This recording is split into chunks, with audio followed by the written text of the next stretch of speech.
Doctor ortho Ayurvedic oil and capsule. अब दर्द भी घुटने टेकेगा। असम में हिमंता बिस्वा शर्मा ने आज दूसरी बार लिया असम के सीएम पद की शपथ। हिमंता के साथ 4 विधायक बने मंत्री।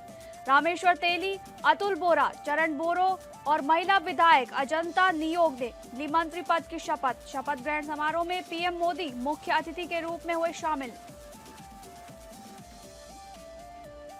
बंगाल के सीएम शुभेंदु अधिकारी के पीए चंद्रनाथ रथ हत्याकांड की जांच करेगी सीबीआई। बंगाल पुलिस ने खुद सीबीआई जांच की सिफारिश की।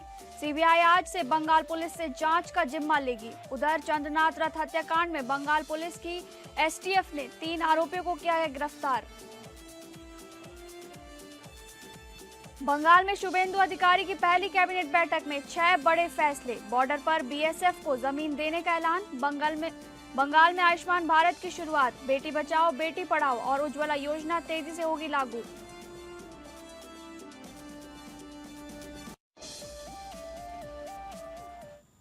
नमस्कार, आप सभी का स्वागत है टॉप अपडेट में। मैं हूं आपके साथ शालिनी राणा। शुरुआत करेंगे टॉप अपडेट की।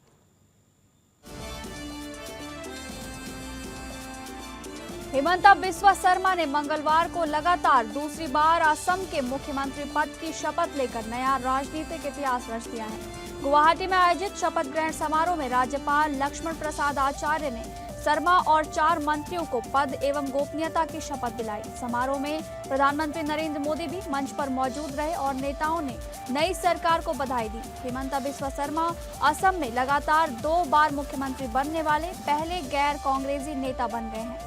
राज्य में राष्ट्रीय जनतांत्रिक गठबंधन यानी राजग सरकार का ये लगातार तीसरा कार्यकाल माना जा रहा है। भाजपा नेतृत्व वाले गठबंधन ने पहली बार वर्ष 2016 में सर्बानंद सोनोवाल के नेतृत्व में सत्ता संभाली थी। इसके बाद वर्ष 2021 में हिमंता बिस्वा शर्मा मुख्यमंत्री बने और अब दूसरी बार शपथ लेकर अपनी राजनीतिक पकड़ मजबूत की है। शपथ ग्रहण के बाद समर्थकों में उत्साह देखने को मिला है और पूरे राज्य में जश्न का माहौल बन गया है।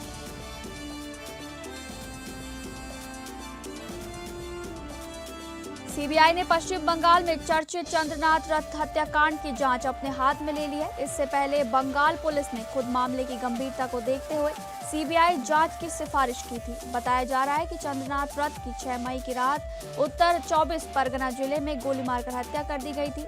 मामले में बंगाल पुलिस की एसटीएफ ने बड़ी कार्रवाई करते हुए 3 आरोपियों को गिरफ्तार किया है। गिरफ्तार आरोपियों में हिस्ट्री शीटर विशाल श्रीवास्तव भी शामिल है, जिसे बिहार के बक्सर जिले से पकड़ा गया।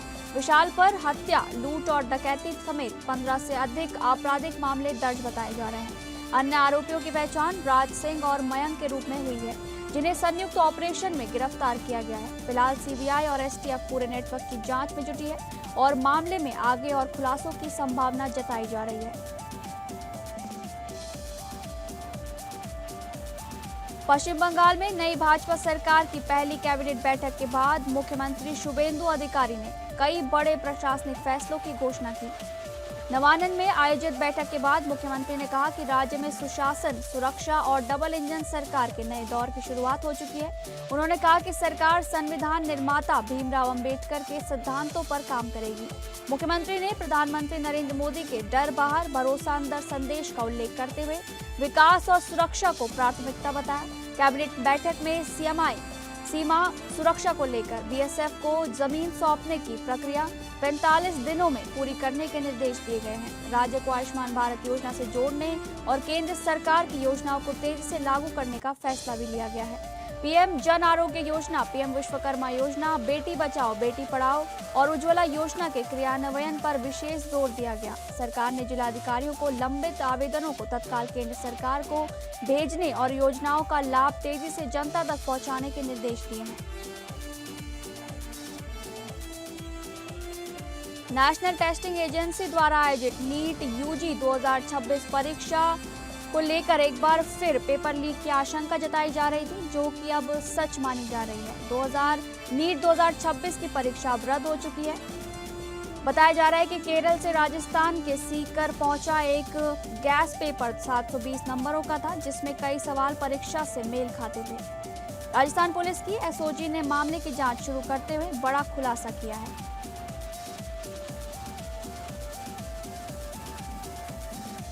कासगंज में पुलिस अधीक्षक ओपी सिंह के निर्देशन में चलाए जा रहे ऑपरेशन दहन अभियान के तहत थाना सहावर के मुकदमा संख्या 263-21 से संबंधित 1568 किलोग्राम गांजा नष्ट किया गया।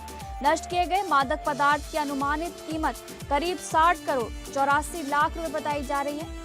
ये कार्रवाई उत्तर प्रदेश शासन और पुलिस महानिदेशक के निर्देशों पर माननीय न्यायालय के आदेशों के अनुपालन में उच्च स्तरीय कमेटी की मौजूदगी में की गई। एसपी ओपी सिंह ने कहा कि जनपद में मादक पदार्थों के खिलाफ लगातार सख्त अभियान चलाया जा रहा है और बरामद नशीले पदार्थों को समय समय पर कोर्ट के आदेश से नष्ट किया जा रहा है। उन्होंने स्पष्ट किया कि इस कार्रवाई से तस्करों को कड़ा संदेश मिला है और अवैध मादक पदार्थों की तस्करी किसी भी हाल में बर्दाश्त नहीं की जाएगी। कासगंज में पुलिस विभाग को एक परिवार की तरह जोड़ने के उद्देश्य से अनोखी पहल की गई। पुलिस अधीक्षक ओपी सिंह के निर्देशन में जिले के सभी थाना परिसरों और पुलिस मेस में सामूहिक डिनर का आयोजन कराया गया। रविवार शाम आयोजित इस कार्यक्रम में क्षेत्राधिकारी, अपर पुलिस अधीक्षक, थाना प्रभारी, एसओजी और अन्य पुलिसकर्मी शामिल हुए। सभी अधिकारियों और कर्मचारियों ने एक साथ बैठकर भोजन किया और आपसी संवाद को मजबूत बनाया। एसपी ओपी सिंह ने भोजन की गुणवत्ता और साफ सफाई का विशेष ध्यान रखने के निर्देश भी दिए।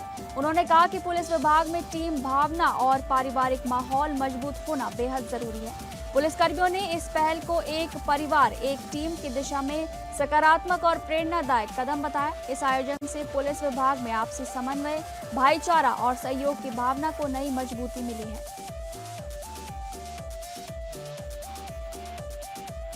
कासगंज पुलिस में अधीक्षक ओपी सिंह ने पुलिसकर्मियों के हित में बड़ी मानवीय पहल की है। पुलिस लाइन ऑडिटोरियम में आयोजित पुलिस सम्मेलन में एसपी ने जवानों की समस्याओं को गंभीरता से सुनते हुए कई अहम निर्देश जारी किए। सम्मेलन में ड्यूटी व्यवस्था, आवास, स्वास्थ्य सुविधाएं, भोजन, अवकाश और पारिवारिक समस्याओं जैसे मुद्दों पर विस्तार से चर्चा की। एसपी ने अधिकारियों को पुलिसकर्मियों की समस्याओं का त्वरित और गुणवत्तापूर्ण समाधान सुनिश्चित करने के निर्देश दिए। सम्मेलन की सबसे चर्चित पहल नई विशेष अवकाश व्यवस्था रही, जिसके तहत जन्मदिन और शादी की सालगिरह पर छुट्टी दी जाएगी। अब प्रत्येक पुलिसकर्मी को स्वयं, पति पत्नी और पहले 2 बच्चों के जन्मदिन सहित 5 खास अवसरों पर ही हाल में अवकाश मिलेगा। एसपी ओपी सिंह ने कहा कि पुलिसकर्मियों का मानसिक संतुलन और पारिवारिक जुड़ाव मजबूत होना बेहद जरूरी है। पुलिस विभाग में इस फैसले को जवानों का मनोबल बढ़ाने और खाकी के मानवीय चेहरे को मजबूत करने वाली पहल माना जा रहा है।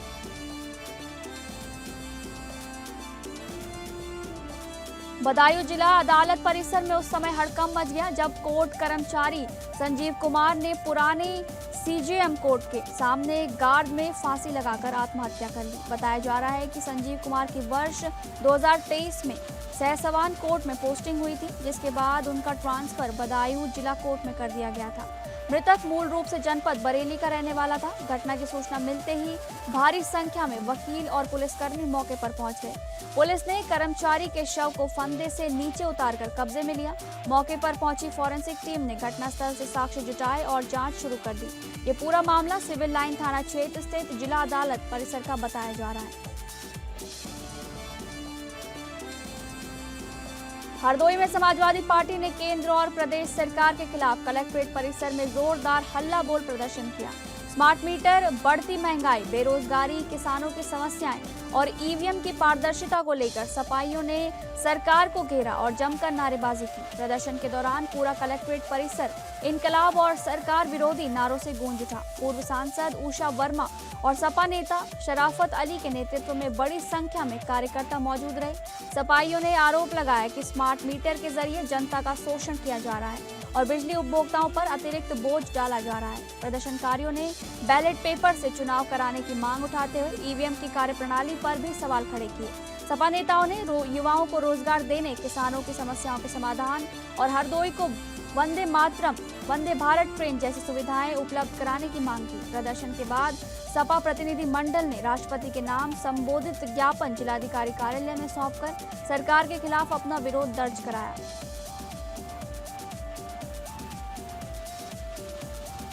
प्रधानमंत्री नरेंद्र मोदी के खिलाफ कथित आर्मयादित टिप्पणी करने के मामले में सपा सांसद पर कार्रवाई की गई है। अजेंद्र सिंह लोधी के खिलाफ शहर कोतवाली में सुसंगत धाराओं में मुकदमा दर्ज किया गया है। बताया जा रहा है कि बीते रोज सांसद स्मार्ट मीटर समेत 11 सूत्रीय जन समस्याओं को लेकर ज्ञापन देने कलेक्ट्रेट पहुंचे थे। इसी दौरान प्रधानमंत्री को लेकर की गई कथित आपत्तिजनक टिप्पणी के बाद विवाद खड़ा हो गया। भाजपा मीडिया प्रभारी सत्येंद्र गुप्ता की तहरीर पर पुलिस ने कार्रवाई करते हुए केस दर्ज किया है।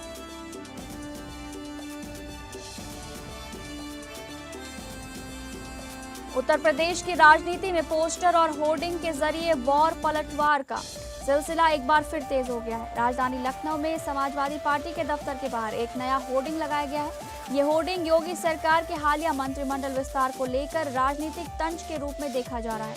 पोस्टर में लिखा गया है, न कैबिनेट मिला न स्वतंत्र प्रभार, 2027 में होगी सबसे बड़ी हार। इसमें 3 चेहरों को निशाने पर लिया गया है, जिसमें अभय सिंह, राकेश प्रताप सिंह और पूजा पाल शामिल हैं। इन नेताओं पर हाल ही में राज्यसभा चुनाव के दौरान पाला बदलने के आरोपों के संदर्भ में तंज कसा गया है। होर्डिंग को लेकर सियासी हलकों में चर्चा तेज हो गई है और इसे सपा की रणनीतिक प्रतिक्रिया माना जा रहा है।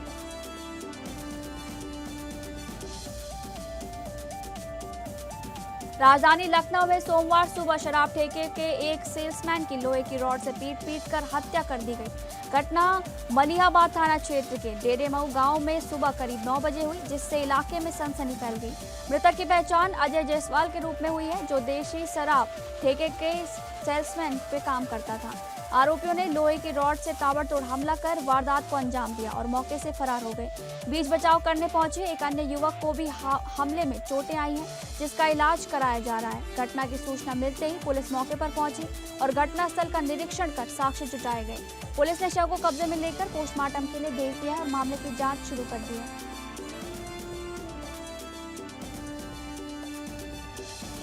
अमरोहा के गजरौला क्षेत्र में मौसम ने अचानक करवट लेते हुए लोगों को भीषण गर्मी से राहत दी। दोपहर बाद गजरौला में आसमान में काले बादल छा गए और तेज काली आंधी चलने लगी। कई दिनों से पड़ रही लू और गर्मी से परेशान लोगों ने मौसम बदलने पर राहत की सांस ली। तेज आंधी के कारण सड़कों पर धूल के गुब्बार उठे और कुछ समय के लिए जनजीवन प्रभावित रहा। दिन में ही शाम जैसा अंधेरा छा गया और तापमान में भी गिरावट दर्ज की गई।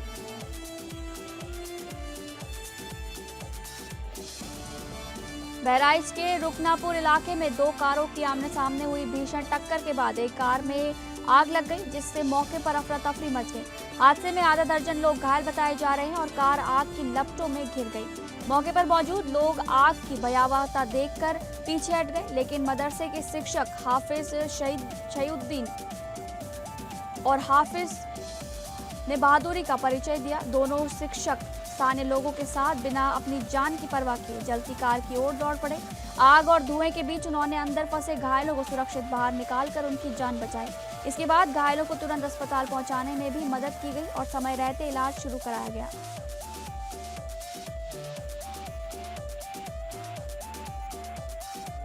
बिजनौर जेल में कैदी की मौत के बाद मामला तूल पकड़ गया और परिजनों ने सड़क पर जाम लगाकर विरोध प्रदर्शन किया। बिजनौर के जजी चौक पर लगाए गए जाम को खुलवाने के लिए पुलिस प्रशासन को काफी मशक्कत करनी पड़ी। मृतक कैदी की पहचान दीपक के रूप में हुई है, जिसकी जेल परिसर में संदिग्ध परिस्थितियों में मौत हो गई थी। परिजनों ने आरोप लगाया कि जेल प्रशासन की लापरवाही और मारपीट के कारण दीपक की हत्या हुई है। परिजन जेल प्रशासन के जिम्मेदार अधिकारियों पर कार्रवाई की मांग को लेकर अड़े रहे और जमकर नारेबाजी की। वहीं पुलिस अधिकारियों का कहना है कि शुरुआती जांच में मामला आत्महत्या का प्रतीत हो रहा है। बताया जा रहा है कि दीपक लूट और चोरी जैसे संगीन मामलों में जेल में बंद था। घटना के बाद इलाके में तनाव का माहौल बना हुआ है और पुलिस पूरे मामले की जांच में जुटी हुई है।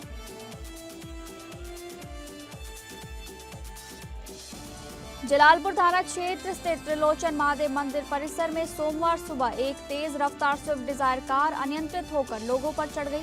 हादसे में 1 दर्जन से अधिक लोग घायल बताए जा रहे हैं, जिनमें 5 की हालत गंभीर बताई जा रही है। घायलों को तत्काल एम्बुलेंस से CHC रेहटी पहुंचाया गया, जहां प्राथमिक उपचार के बाद गंभीर घायलों को जिला अस्पताल रेफर किया गया है। गंभीर रूप से घायल लोगों में अरविंद राजभर और प्रमोद कुमार शामिल हैं। अन्य घायलों में विशाल मिश्रा और अंजलि पटेल का नाम भी सामने आया है। प्रत्यक्षदर्शियों के अनुसार कार की रफ्तार बेहद तेज थी और चालक नियंत्रण खो बैठा, जिससे यह बड़ा सड़क हादसा हुआ। सूचना मिलते ही पुलिस मौके पर पहुंची और राहत बचाव कार्य शुरू करते हुए घायलों को अस्पताल भिजवाया गया। पुलिस ने चालक की पहचान कर कार्रवाई की बात कही है। वहीं स्थानीय लोगों ने क्षेत्र में यातायात व्यवस्था और सुरक्षा बढ़ाने की मांग उठाई है। मैनपुरी के किशनी क्षेत्र स्थित बिधुना चौराहे के पास हाईवे किनारे खड़ी एक बस में अचानक भीषण आग लग गई। आग लगते ही मौके पर अफरा तफरी मच गई और करीब आधे घंटे तक हाईवे पर जाम जैसे हालात बने रहे। राहगीरों ने तुरंत घटना की सूचना पुलिस और दमकल विभाग को दी, जिसके बाद राहत टीम मौके पर पहुंची। दमकल कर्मियों और पुलिस ने करीब 1 घंटे की कड़ी मशक्कत के बाद आग पर काबू पाया। प्रारंभिक जानकारी के अनुसार खेत में लगाई गई आग तेज हवा के कारण बस तक पहुंच गई, जिससे ये हादसा हुआ। आग की लपटें इतनी तेज थी कि बस पूरी तरह धू कर जलती रही और आसपास के लोग दहशत में आ गए। घटना के बाद पुलिस ने यातायात को नियंत्रित करते हुए हाईवे पर आवागमन दोबारा सुचारू कराया। गनीमत रही कि हादसे के समय बस खाली खड़ी थी, जिससे कोई जनहानि नहीं हुई। मुरादाबाद के नागफनी क्षेत्र स्थित अकबर कंपाउंड में हुई डकैती की वारदात के बाद पुलिस महकमे में हड़कंप मच गया। घटना की गंभीरता को देखते हुए रमित शर्मा मौके पर पहुंचे और घटनास्थल का निरीक्षण किया। एडीजी के साथ एसएसपी और डीआईजी समेत कई वरिष्ठ अधिकारी भी मौजूद रहे और पूरे मामले की जानकारी ली। रमित शर्मा ने पीड़ित परिवार से बातचीत कर घटना के संबंध में विस्तृत जानकारी हासिल की। घटनास्थल पर भारी पुलिस बल तैनात किया गया है और इलाके में लगातार जांच पड़ताल की जा रही है। एडीजी ने अधिकारियों को जल्द से जल्द घटना का खुलासा करने और आरोपियों की गिरफ्तारी के निर्देश दिए हैं। पुलिस की शुरुआती जांच में शक की सुई पीड़ित परिवार के करीबियों पर ही घूमती दिखाई दे रही है। फिलहाल पुलिस कई बिंदुओं पर जांच कर रही है और संदिग्ध लोगों से पूछताछ जारी है। पीलीभीत के बरखेड़ा थाना क्षेत्र स्थित गांव गाजीपुर मुगल में एक युवक का शव संदिग्ध परिस्थितियों में पेड़ से लटका मिला। घटना की जानकारी मिलते ही गांव में दहशत और सनसनी का माहौल फैल गया। स्थानीय लोगों ने तुरंत पुलिस को सूचना दी, जिसके बाद पुलिस और फॉरेंसिक टीम मौके पर पहुंच गई। फॉरेंसिक टीम ने घटनास्थल से साक्ष्य जुटाए और मामले की जांच शुरू कर दी। मृतक युवक की पहचान माधो टांडा थाना क्षेत्र के गांव निवासी के रूप में बताई जा रही है। पुलिस ने शव को कब्जे में लेकर पंचनामा भरने के बाद पोस्टमार्टम के लिए भेज दिया। घटना को लेकर ग्रामीणों में तरह तरह की चर्चाएं हो रही हैं और लोग मामले को संदिग्ध मान रहे हैं। फिलहाल पुलिस हर पहलू को ध्यान में रखते हुए जांच में जुटी हुई है और पोस्टमार्टम रिपोर्ट का इंतजार किया जा रहा है।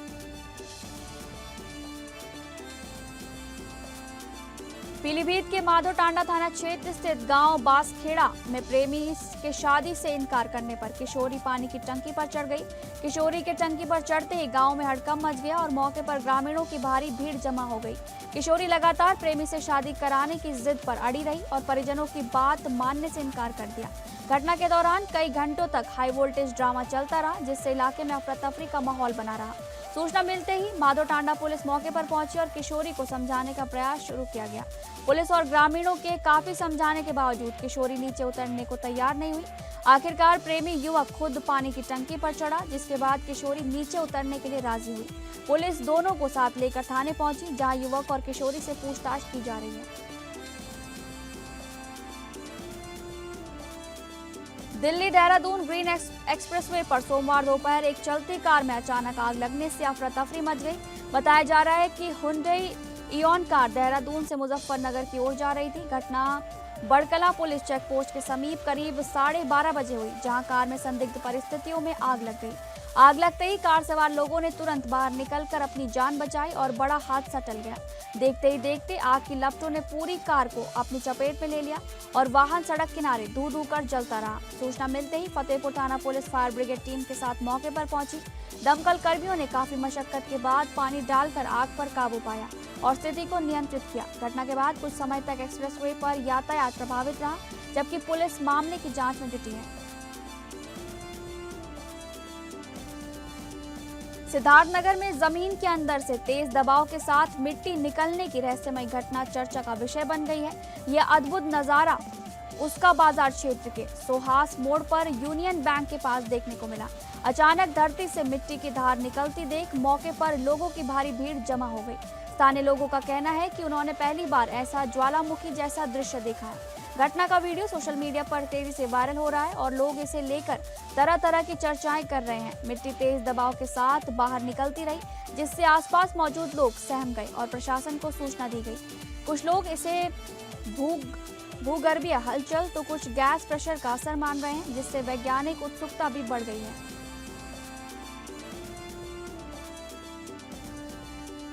IPL 2026 के दिल्ली कैपिटल्स ने धर्मशाला में खेले गए रोमांचक मुकाबले में पंजाब किंग्स को 3 विकेट से हराकर प्लेऑफ की उम्मीदों को जिंदा रखा। Himachal Pradesh cricket association stadium में खेले गए मैच में पंजाब ने पहले बल्लेबाजी करते हुए 5 विकेट पर 210 रन बनाए। पंजाब की ओर से प्रियांश आर्या और श्रेयस अय्यर ने शानदार अर्धशतकीय पारियां खेली। जवाब में दिल्ली ने आक्रामक बल्लेबाजी करते हुए 19 ओवर में ही लक्ष्य हासिल कर मुकाबला अपने नाम कर लिया। दिल्ली के कप्तान अक्षर पटेल ने 56 रन और डेविड मिलर ने 51 रनों की अहम पारी खेली। दोनों बल्लेबाजों की शानदार साझेदारी ने टीम को दबाव से बाहर निकालकर जीत की राह दिखाई। इस हार के साथ पंजाब किंग्स की लगातार चौथी पराजय दर्ज हुई, जिससे उसकी प्लेऑफ की राह मुश्किल हो गई है।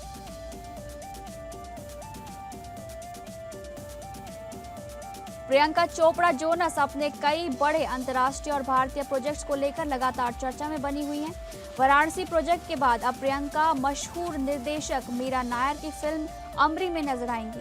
कामसूत्र और मॉनसून वेडिंग जैसी चर्चित फिल्मों की निर्देशक मीरा नायर ने इस फिल्म को लेकर खास उत्साह जताया है। फिल्म अमृता शेरगिल की जिंदगी और कला से प्रेरित बताई जा रही है, जिसमें कई दमदार कलाकार शामिल हैं। फिल्म में अंजलि शिवरामन अमृता शेरगिल की भूमिका निभाएंगी। वहीं जयदीप अहलावत, जिम सरब और एमिली वॉटसन भी अहम किरदारों में दिखाई देंगी। प्रियंका चोपड़ा जोनस फिल्म में मैडम अजूरी का किरदार निभाती नजर आएंगी, जिसे लेकर फैंस में उत्साह बढ़ गया है।